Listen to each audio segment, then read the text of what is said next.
से नाही नचबे तो नासा हो जाई। ठीक से नाही नचबे तो नासा हो जाई। आ मोटकी ढोरिए में तोरा आज बास हो जाई। पतर की ढोरिए में तोरा आज बास हो जाई। सनहिया रिकॉर्डिंग स्टूडियो कटसा।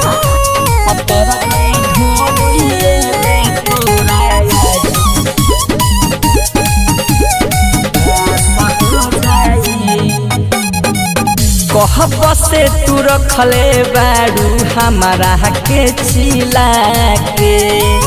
बात मान हमर नाच कमर हिला के।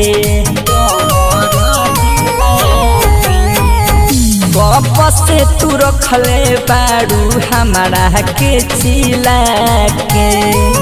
बात मान नाच तनी कमर हिला के। रुकी ना तो सुन पूरा पास हो जाई। हकोड़ की ढोरिए में तोरा आज पास हो जाई। हकोड़ की ढोरिए में तोरा आज पास हो जाई। पास हो जाई। पास हो जाई। सनहिया रिकॉर्डिंग स्टूडियो कटसा।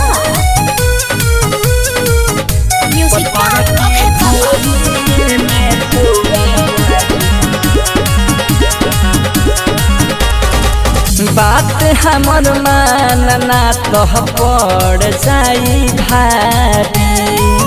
छोड़ी है नमूना मुस्कान अनिल नारी। बात मान हमर ना तो पड़ जाई भारी। छोरी ना रविंदर सोनू अनिल नारी। देखबे मुख तो ऊपर नीचे सास हो जाई। सवड़ की ढोरिए में तोरा आज बास हो जाई। सवड़ की ढोरिए में तोरा आज बास हो जाई। प्रेजेंटेड बाय अनारी म्यूजिक।